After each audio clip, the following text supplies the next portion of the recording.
Hi, this is Andrew Novitsky from Heated, South Florida. I'm going to be doing a camera settings video today, show you how ISO, shutter speed, aperture, and all that stuff works. And I'm going to show you basically in the viewfinder of the camera while I'm taking the picture, so you'll be able to see what settings I'm changing, how they're affecting the photo. And then after that, I'm going to go into Adobe Lightroom and show you some of the pictures and show you some of the differences in more detail of how it all works. And yeah, so I'm coming from my backyard today. Sorry if there's any like wind noise. It's just raining and windy today, and some cars and whatnot, but be right back and I'll show you how this all works.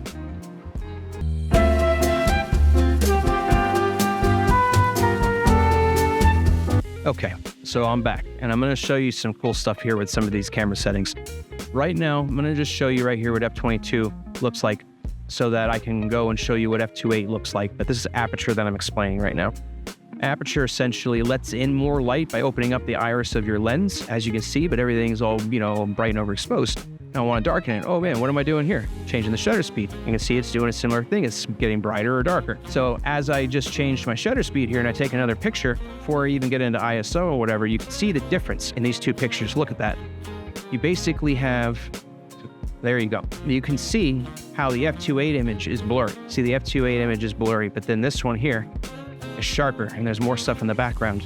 Now, why is that? Because aperture, as it opens up the iris in your lens and lets in more light, you're basically going to be making things, your plane of focus, what is actually sharp and in focus is going to get shorter and smaller versus shooting it like f/22. f/22, you're going to have a wider plane of focus and able to get more things like in focus and sharp, as you can see here. But depending upon what you're shooting, if you're doing portraits or if you're trying to get it more of the environment, all that kind of stuff, there's going to be changing of how you use aperture. And there's more to it and everything, but as you can see, aperture not only controls the amount of light coming in either more or less, it changes how much is in focus. And you can get some of those really cool like bokeh effects and stuff that is really cool. Now, what did shutter do?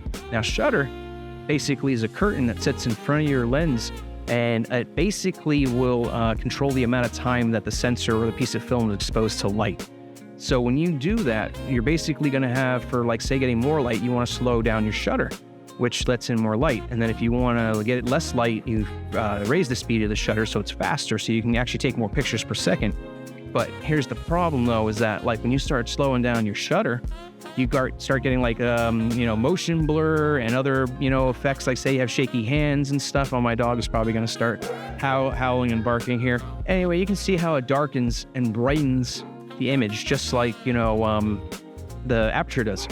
But as you raise the shutter or slow down your shutter and let in more light, you're going to get motion blur.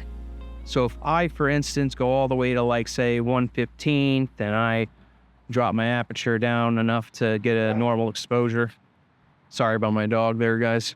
So then what happens here? Let's say I even do it even more. What happens when I start taking pictures and moving? You see that motion blur right there? That one there too? That's what happens when you have too slow of a shutter. As you get back, you can see like a couple of the pictures I took, but everything's sharp when you're not doing something like that, or you have it on a tripod. You can use slow shutters, but you gotta have it on a tripod. If not, it's not gonna work out well. But you use a slow shutter for things like light trail effects, long exposure photography, astrophotography, all that stuff when you wanna let in more light. And like I said, as you basically open up your aperture, same thing, changes the light and everything, and then I gotta change my shutter speed, speed up my shutter, because I don't want to overexpose anything. Crazy how it all works, but it's basically a balancing act. Then when you go here to ISO is essentially just the sensitivity of light that your sensor or film is. And these numbers actually are parallel to film. So if, like film back in the day, you could get ISO 800 and whatever, film all the different numbers depending upon what you were shooting. But as I change the ISO, it gets brighter and gets darker. But what you have to be aware of with your ISO is that the more you raise that number, say you're shooting at night and you raise that number, you're gonna start letting in more noise and grain, and image quality is gonna start falling. So you gotta, make sure you don't push it too far. Also, sometimes you might be stuck at a shutter speed that you can't change, and same thing with an aperture because you don't have enough light. So you go to ISO and try to crank it up. Say you go past 2000 and it starts getting too crazy and noisy and it doesn't look good. You have to balance it between find the highest you can go depending upon your shooting settings and environment and everything. So all of these things affect your exposure, but they all do it in a different way. Like ISO is your sensitivity to light. Your aperture, opens and closes the front element of the lens, lets in more light, lets in less light depending on the number that you use, but it also will affect sharpness and plane of focus and basically how much of your image is actually in focus. And shutter speed affects the amount of time that the shutter's open to expose the sensor to light. So essentially you got to balance out all three of these things in order to get, a nice looking image. I'll show you some other pictures here just to give you some environment, and then we're going to hop into Lightroom so I can show you some of the images and everything. Okay. So the final part of this video, I'm going to try to make it as quick as possible because I've tried doing this a couple times now and it goes to like 5 minutes, and I'm not trying to do that to the viewers. But long story short, if you really want to try to get good images in photography, it really depends. Your settings depend upon the situation and, lighting and just lighting, the lens you're using, the camera you're using. There's so many different kinds of photos and different things that you can do to get great images. Like, this one I'm shooting into the sun, so I got to stop down and I got to use a fast shutter speed of 1/1000 because I'm shooting directly into the sun. Then there's other ones like this, it's night, shooting at 1/8, 1/100 of a second ISO. The settings all depend upon what it is you're shooting and what you're trying to do. This is some astrophotography, 13 seconds, at 1/8, trying to let in as much light as possible. And with astrophotography that I didn't mention, you have a long enough shutter, you start getting star trails and the stars start to move if you do it for too long. So you got to make sure and balance something of that with your shutter and everything. There's so many things to consider. Even like this shot here, the spider web, the center's in focus, and to the left to right, everything's in focus because that's where the focal plane is.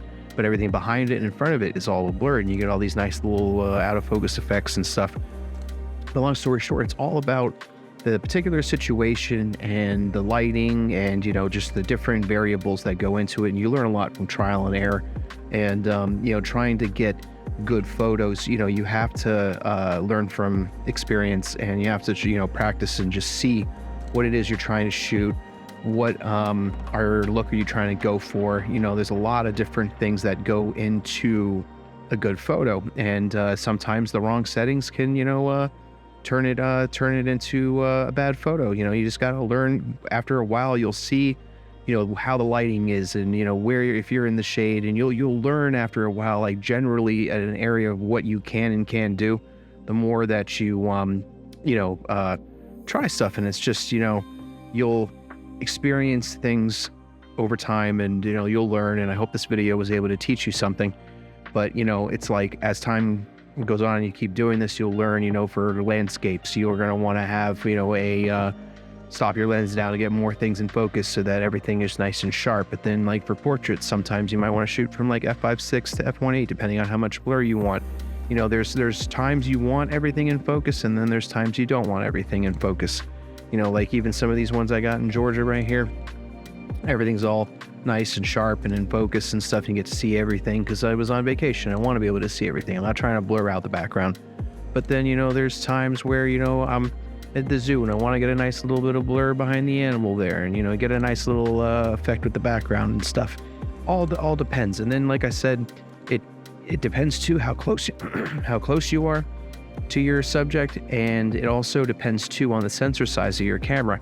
If you're shooting with like a phone, it's gonna look very different than something like what I was shooting on earlier today. I was shooting on a full frame camera, and I also have an APS-C camera. The larger the sensor that you have, the more like dynamic and depth and 3D effects with the look you're gonna get. Whereas like phones, the smaller the sensor that you have, it's just the nature of how physics work.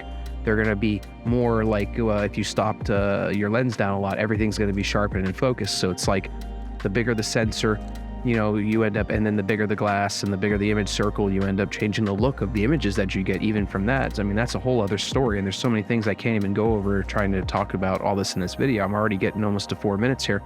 But I hope that this video taught you something, and you were able to learn from it.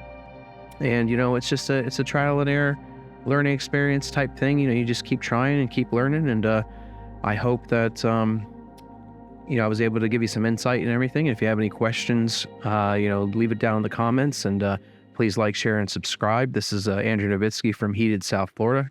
Hope you have a great day.